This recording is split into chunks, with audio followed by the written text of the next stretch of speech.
Hello and welcome back to Beckler Guitars and Repair, and today we're checking out one of the most hated Gibson Les Paul years in the last couple of decades. This is a 2015 Les Paul Traditional, and there's a couple of reasons why people hate these guitars, but I want to go over a few reasons why I think they're pretty misunderstood and underrated. Let's go ahead.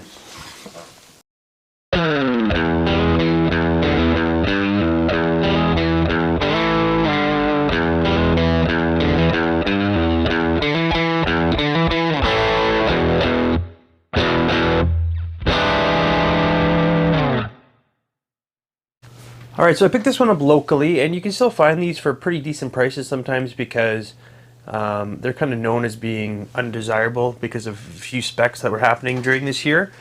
But I think a lot of people don't realize some of the other really nice specs these things have, and how the undesirable things can be actually desirable depending on what you're looking for.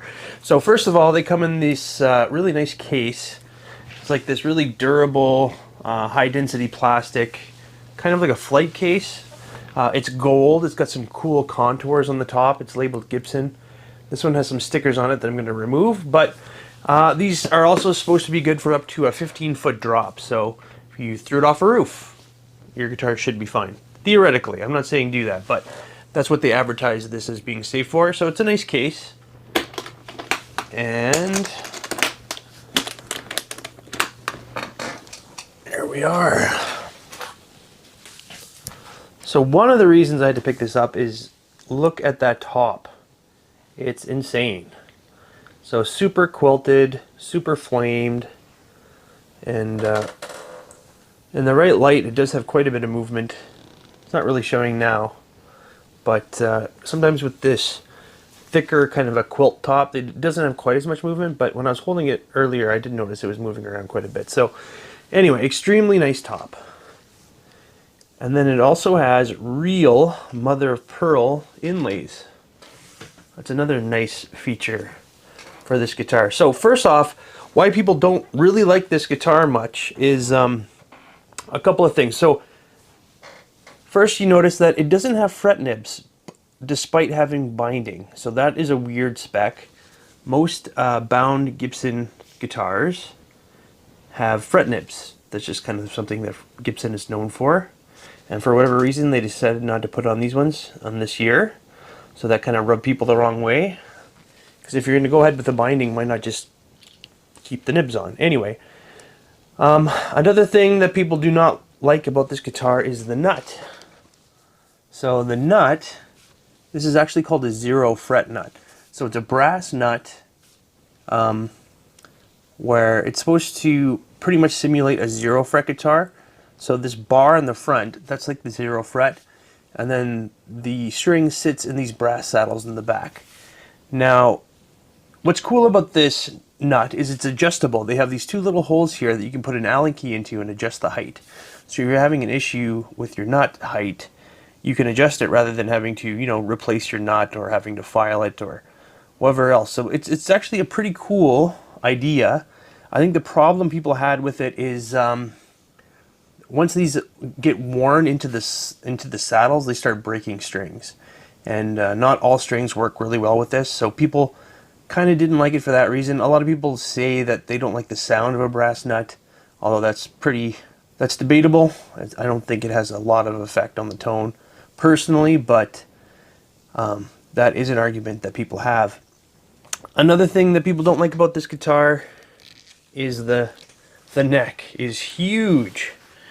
So if you watch some of my other videos, I'm actually getting rid of my favorite guitar right now, my Gibson 2002 Les Paul Standard 60s, because of the neck. I've got a few guitars that have got a wider neck that I'm just really starting to prefer, and so that thinner neck is just not doing it for me. So I wanted to find a guitar or a Les Paul with a thicker neck, and these ones are known for having a very thick, very wide neck, which is actually kind of a cool spec because you can usually only find these kind of necks on custom shop guitars like R8s. Sometimes R9s have bigger necks too, but usually Gibson reserves these really big baseball bat style necks for the historic reissues or the R9s or R8s. So it's really nice to be able to get that kind of a neck on a more affordable guitar, which is hard to do, especially in Gibson's lineup. Another thing people really don't like is, yes, this one has the mini tune system, the robo tuners. Now, I've used these before, and I didn't like them. I found that they worked okay sometimes, but sometimes they were a little bit glitchy or they didn't quite tune right. So I'm going to do a little bit more of a deep dive on these tuners this time and just try to understand them. Ultimately, my plan is to replace them, but I want to make sure that I really spend some time with these tuners so that I understand and how they work and understand their strengths and weaknesses. So now let's move on to some of the specs I really like about this guitar. So aside from the crazy top, which is pretty stunning, it's got some high-end features. So it comes with titanium saddles on the bridge, which is an upgrade. They usually use that for higher-end guitars. They also have hand-wired electronics in this. So these are all point-to-point, hand-wired, using orange drop capacitors. So that's a nice touch because Gibson was using circuit board stuff in years earlier to this. And it's got these really nice speed knobs on here. They're actually notched, so they're a little easier to turn than normal speed knobs.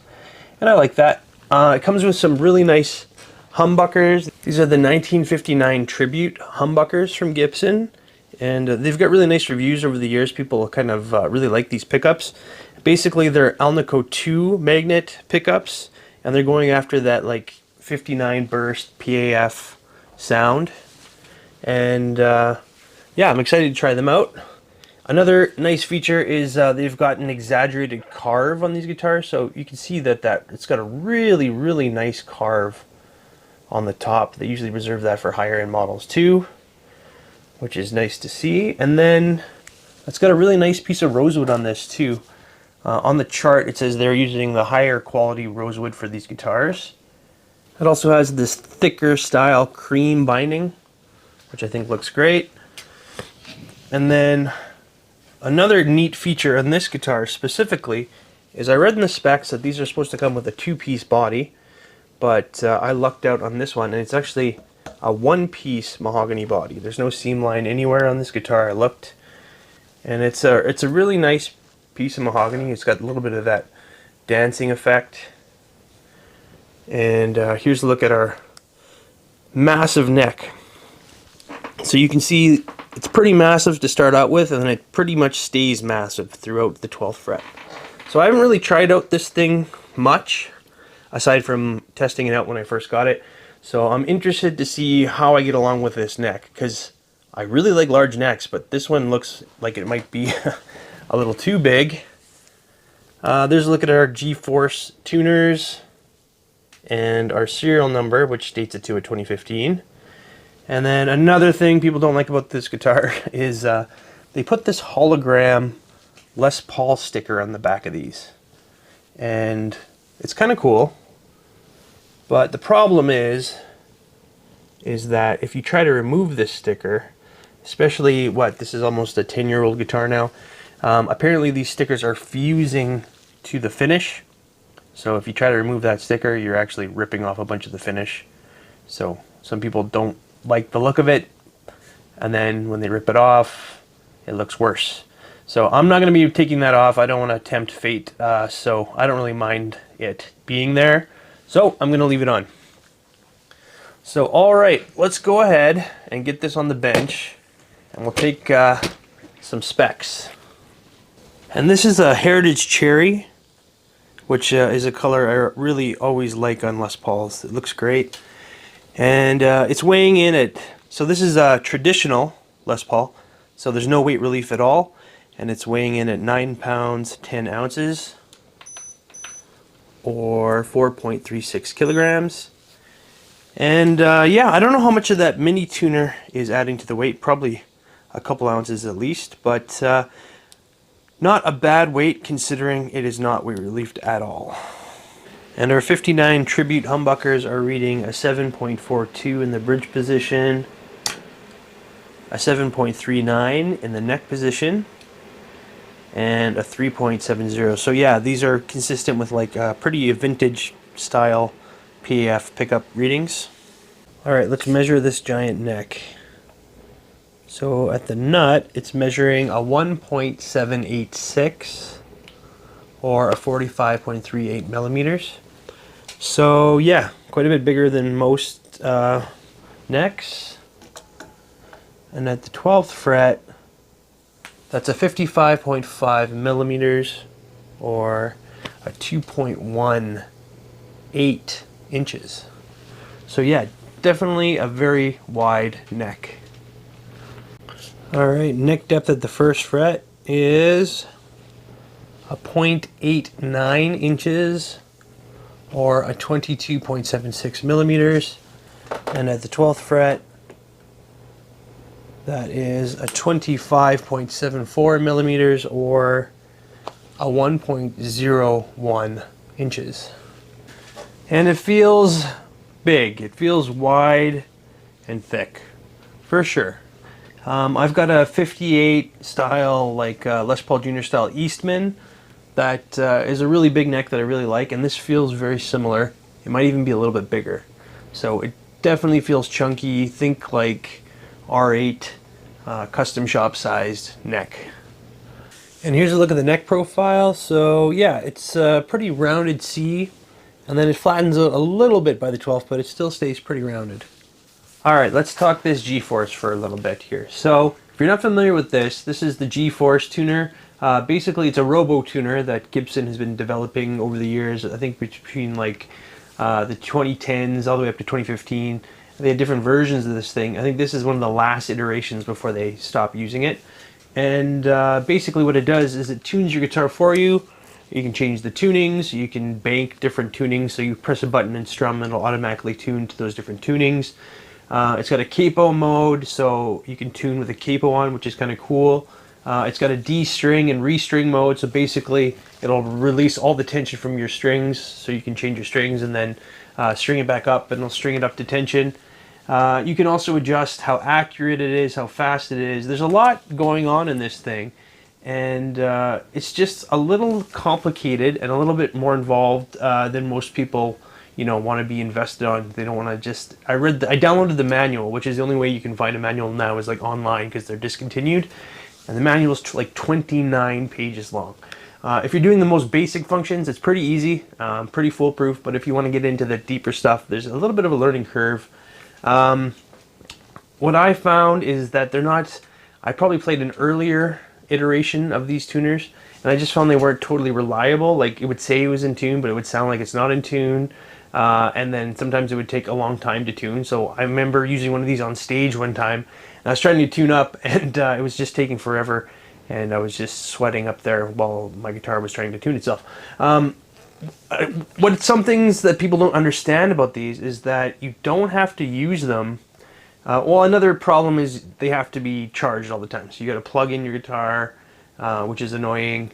To have it working all the time. And then what a lot of people don't understand though is you can actually use these manually without it turned on. So basically you can just turn it up like regular, which would be... What's weird though is you actually have to go opposite. So the way that you're used to tuning, it's actually backwards. So you go counterclockwise to tighten, and clockwise to loosen. But yeah, you can use them just like normal tuners. It feels a little weird because it feels like you're stripping something, but the manual says it's perfectly safe. So that's one thing people don't really understand. If you don't want to use it, you don't really have to. But again, it's just kind of counterintuitive and it feels a bit strange. But to use it normally, you just hit one button and then strum. So it's on. I'm going to go ahead and strum the guitar.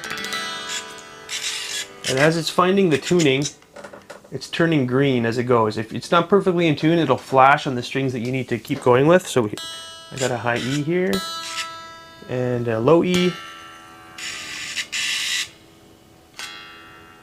And there we go. So it's saying it's perfectly in tune. And that's pretty quick. Let me just check with my my Polytune tuner here, because this is a very accurate tuner. So now that's in tune, let's see how in tune we are. So the Polytune is showing that I'm just a tiny bit sharp on my E, tiny bit sharp on my A, tiny bit sharp on my D, tiny bit sharp on my G, tiny bit sharp on my B, and my E is right on. So it doesn't tune quite as tightly as I'd like it to. There is a mode where you can improve accuracy. So that's probably the mode I'm most interested in showing off. Again, if you read the manual, there's a lot of different stuff this can do, like I mentioned.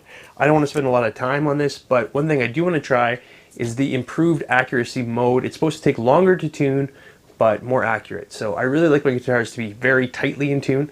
So I'm just going to go and look at the manual quickly and figure out how to do that. Alright, I'm just going to show you how you adjust the accuracy. So it's pretty convoluted. You basically need the manual. You wouldn't be able to remember this. So I think that's part of the problem with this thing. So I'm going to go ahead and hit the button 3 times. Then I'm going to go to A, press A, and then A again, and press A. And then the more flashing LEDs I have, the more accurate the tuning is. So I've got full flashing LEDs, so that's going to be the accuracy. I'm going to press enter to store it, and it seems to have stored.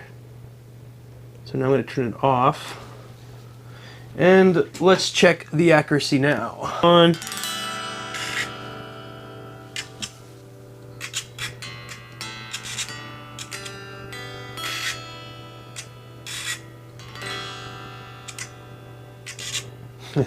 It's definitely taking a lot longer.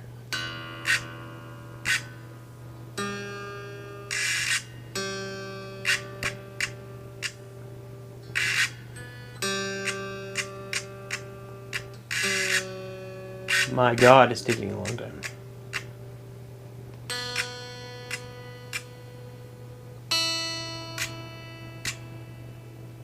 Okay, so now we are in tune at the highest accuracy setting, and let's check with my tuner. So yeah, it's showing sharp, well, slightly sharp. D is right on, G is quite a bit sharp, B is sharp, E is right on. And it's probably close enough that you're not going to tell the difference, but with a higher accuracy tuner, you can see it's not quite in tune, even at the highest accuracy setting. So, alright, final verdict on the MIDI tune system is it's not very good. It's glitchy and doesn't quite tune perfectly. If it was a little bit more smooth, the operation was a little bit easier to understand, and it tuned a little more accurately, I think this thing could have caught on, but the quality is just not quite there yet, which is why so many people dislike this thing. So yeah, I know people who do like this, so I'm going to keep it on this guitar, but if I decide I'm going to keep this, I'm definitely going to swap out the tuners to something more traditional, like normal Grovers or Clousons or something like that. And again, you still can tune manually. I'm just using my screwdriver to loosen the slack of these strings so I can check out the electronics, and it works just fine. Okay, this is something I was not expecting. So I was going to remove the pick guard, and I noticed there was no hole here and no bar that, you know, mounts it to the side. This is a whole different system that I've never seen before. So check this out. The pick guard actually mounts to the pickup rings. That's such a cool idea. And then on the other side of the pick guard, they've got a little rubber pad with some foam there so it doesn't damage the finish. This is great for people who want a pick guard but don't want to drill a hole into their guitar, so they have the option to do it without a pick guard, because this top is crazy. So being able to have that option is huge. I guess one of the potential problems I could see is that these would probably break over time. They're just a little tab of plastic, so maybe that's why they didn't consider continuing. Or if you break your pickup ring, it might be hard to find one that has that actual notch in there. But still, it's kind of a really cool idea. If they could improve that just a little bit, maybe metal pieces or something, so they don't wear out or they can't break off. But very cool. I've never seen that before, so that's really interesting. All right, let's have a look at our pickups. So here is our lead 59, dates it to 2014, and it's the braided wire style. And yeah, it looks all original. Let's have a look at our cavity here. So you can see, yeah, it's a really nice clean route, no fuzzies anywhere. And we've got our factory markings, LP 100 2015, so I think it's the Les Paul, the 100 series 2015. And we can see a really nice thick maple cap there. So everything looks as it should. And then here we've got our neck pickup, which dates it to a Rhythm 59, 2014. And our cavity looks nice and clean as well. And it looks like there's the end of our neck joint. So it's a rather large, or it's a rather long neck tenon on here. So yeah, that's a long neck tenon. And then we've got a color code in there, which is HS for our Heritage Sunburst. And the routes look nice and clean as well. So yeah, everything looks great. And here's a look at our tailpiece, which is the Nashville style tailpiece. And this is the one with the upgraded titanium saddles. So it looks good. And then we can see our bridge posts there are kind of like the Nashville style with the bushing at the bottom. And they all do have the Allen key adjustment, so you can adjust your saddles with an Allen key, which is nice. And then our tailpiece is a full weight tailpiece, and it's branded Advanced Plating Incorporated, so that's a factory stock tailpiece. Here's a look at our pickup cavity. So yeah, everything looks great. Nice routes. It's all hand wired. And it looks to be unaltered from factory. Got all of our Gibson full-size pots in there and our orange drop capacitors. So that looks good. A nice spec for this year too is the hand-wired components. And there's a look at our switch cavity. Again, looks nice and clean. Alright, while I have the tailpiece off, I just want to have a quick look at the condition of this guitar and check out the nut and some other parts of it. So here's the headstock. Again, really clean condition.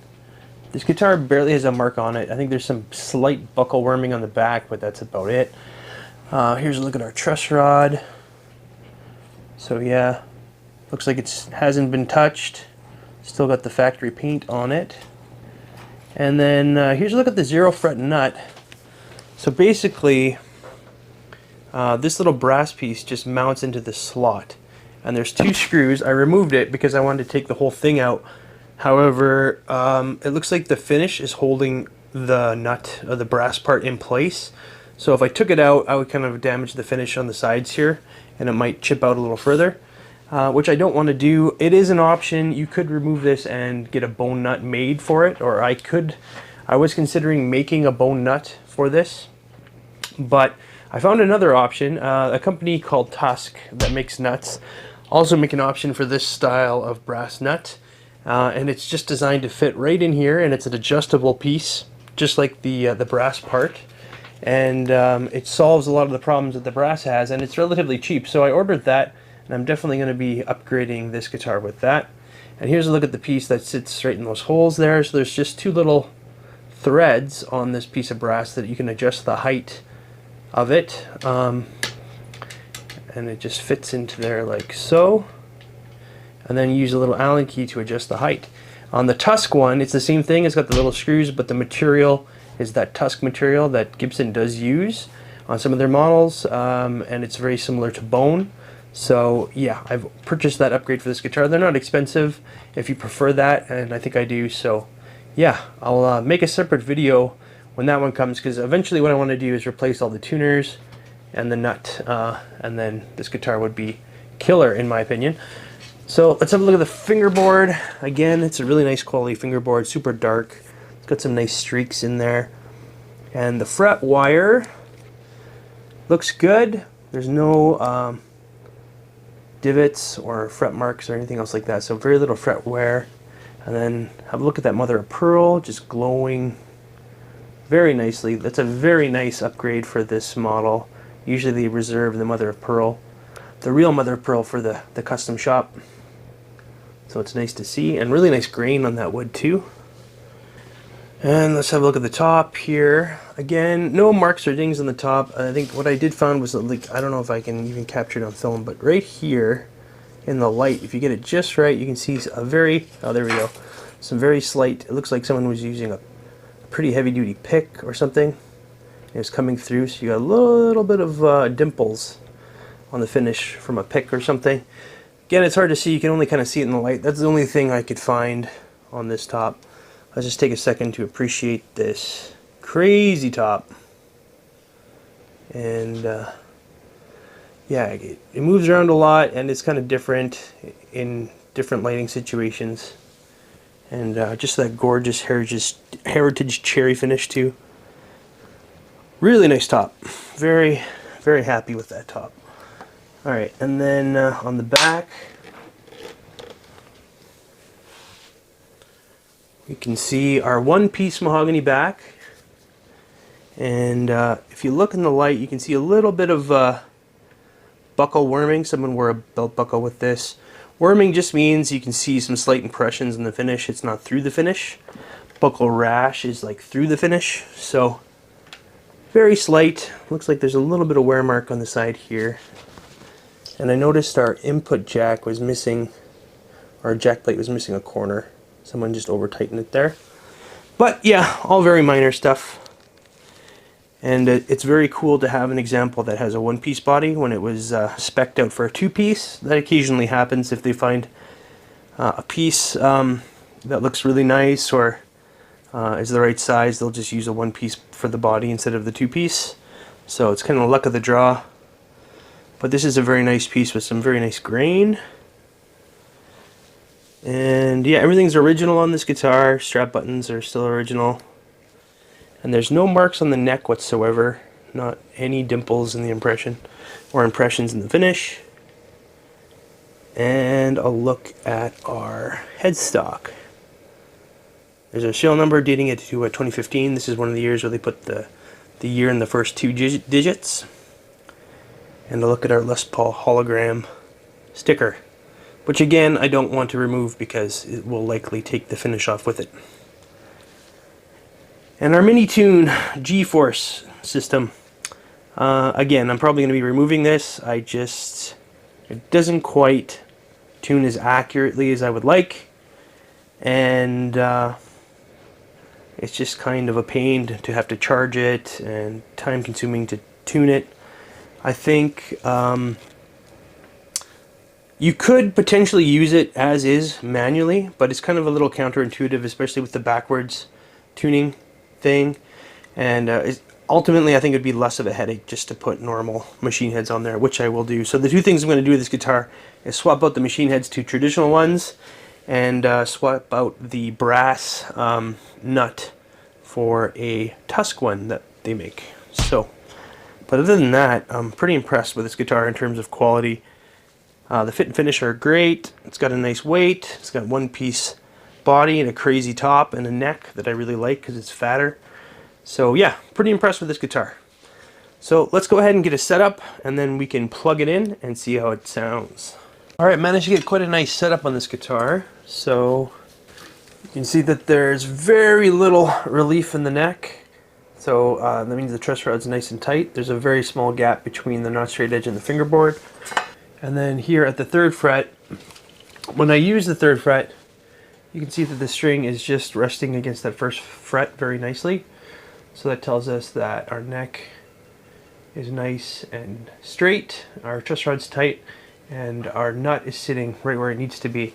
Again, a nice feature of this model is you can adjust the nut. So if your strings are too high, you just bring down your nut a little bit, and if they're too low, you can raise it up. So that's cool. Our 12th fret,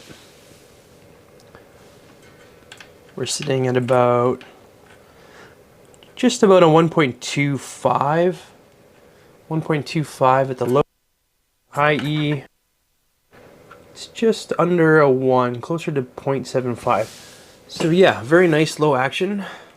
All right, let's just go through the neck, make sure there's no fretting out or buzzing anywhere. I like to speed up this part, but if you want to hear it in real time, slow down the player to 25%.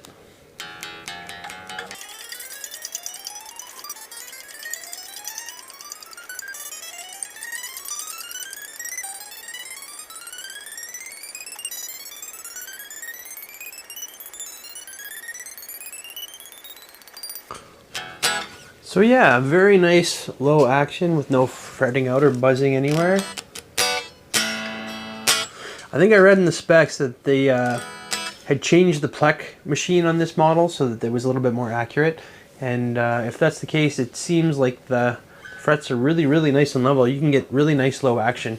So yeah, that's good. All right, let's go ahead and plug it in and see how it sounds. All right, I'm plugged into my 1965 Fender Bassman. Here are my settings. And for overdrive, I'm going to be using a Jim Jones GTO Germanium overdrive. And here's my settings for that. I'm using SM57s to mic up a 212 cab. And I'm using a condenser mic for the room. I'm going to be going over clean tones in each position. We'll check out these 59 Tribute humbuckers and then with a little bit of dirt. And why don't we go pickguard off for this? It's just that easy.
So yeah, sounds great, clean, really nice vintage PAF style sounding pickups, very articulate, and you can hear everything tone-wise, like from nice bright highs to not too muddy lows. And I really appreciate the wide neck for finger picking. It allows a little bit more room to get in there, and it's a lot easier to do than on some other the skinnier necks, so that's nice. All right, let's go ahead and try it with a little bit of distortion.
All right, so what are my final thoughts on the hated 2015 Les Paul Standard Traditional?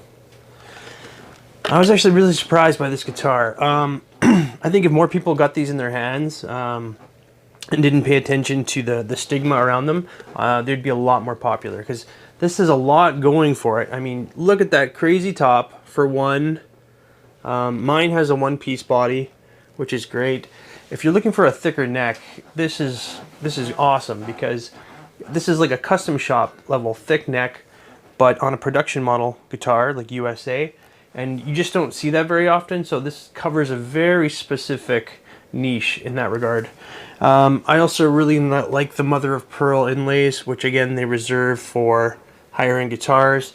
It's got the nice graded rosewood, higher grade rosewood on this model, as well as the exaggerated carve for the top. So yeah, it's got a lot going for it, and you can fix a lot of the problems fairly easily that people have with them. Like, you can replace this brass nut with a bone nut. I mean, a luthier can cut that for you relatively cheaply, around $100 or so. Or Tusk XL makes a nut replacement for this, which is what I'm getting, because I like the adjustability nature of it too. And then the mini tuners, you know, I spent a little bit more time with it, and I was able to dial them in a little bit better. There's an option where you hold down the button and you can tune each string individually, and it seemed to be a little bit more accurate in terms of tuning, but it just seems like more of a hindrance than anything. I don't think a lot of people have trouble tuning these days, so this is kind of a dead piece of technology. Again, you can leave it on. It's not too bad to use in the manual mode. You just got to get used to the different configuration, counterclockwise for tightening and clockwise for loosening. But yeah, overall, I was really impressed with like the fit and finish, how this thing played, how this thing's feel, and I really love the pickups. Those are the 59 Tribute pickups, and they sounded fantastic, clean or dirty. And yeah, this guitar's got a pretty nice weight for it, considering it's a traditional too. And it comes in a really nice case. So yeah, very nice guitar, very impressed with it. And yeah, I'm definitely considering keeping it. But that's going to be it for today. Thank you for tuning in to Beckler Guitars and Repair. And I'll have more for you really soon. Thanks a lot.